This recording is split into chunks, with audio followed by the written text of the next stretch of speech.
Laurent Berstecker joins me in the studio to take a close look at what's making headlines across the globe this Monday. Hello, Laurent. Hello. Let's start by taking a look at the Israeli press and its reaction to escalating tensions between Israel and Lebanon, of course. Well, these tensions have been ramping up for days between Israel and Lebanese Shiite group Hezbollah. And on Sunday, 2 explosive drones belonging to Israel struck a Hezbollah target in Beirut. And the next day, that was this morning, Israeli airstrikes targeted a Palestinian group inside Lebanon near the Syrian border. Now, these were the first attacks by Israel directly into Lebanon since 2006, which was the latest war between Israel and Hezbollah. And this has sparked fears of another similar war taking place. Now, indeed, Hezbollah chief Hassan Nasrallah has repeatedly warned Israel and threatened them with retaliation and revenge. And he made that threat again on Sunday following the drone strike. But the Times of Israel, now this article is asking whether Nasrallah can actually deliver on these threats and how. The article argues it's unlikely Hezbollah will fire rockets into Israel from Lebanon as they did in 2006, or in fact seek an all-out war with Israel in general, because it would make them lose some political alliances at home and a lot of popular support, since a majority of Lebanese people are, of course, opposed to a direct war with Israel. Now, Laurent, how are Lebanese media outlets covering this story?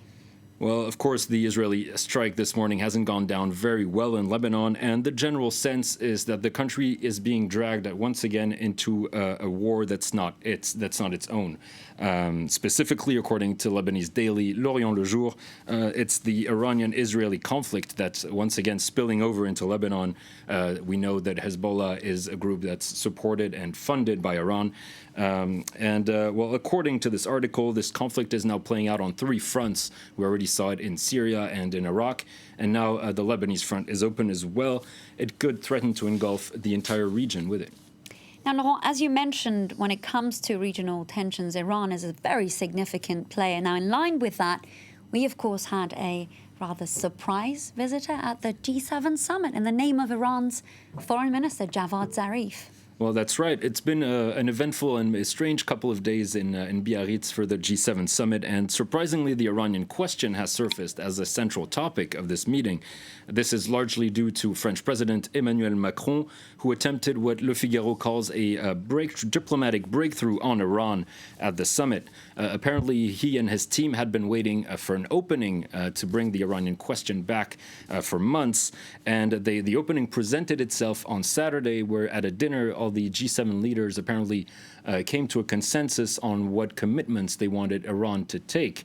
Now, the next day, Macron invited Iran's foreign minister at the summit, to everybody's surprise, but it remains to be seen what this visit will actually achieve. Well, you call it a surprise, but earlier, of course, Donald Trump came out and said that not only did Macron run this by him, but he actually approved Zarif's visit. Now, moving on, let's talk about how the American press has been covering this summit in Biarritz. Well, it would not be a proper international summit without Donald Trump clashing with someone and making headlines, which, of course, the U.S. president did immediately when he suggested Russia be brought back into the G7 group, an idea that was promptly rejected by all the other members. Yet there have been surprisingly very few other confrontations involving Donald Trump so far, and that, according to the New York Times, may be due to a new unspoken rule among world leaders: do not get you-know-who mad.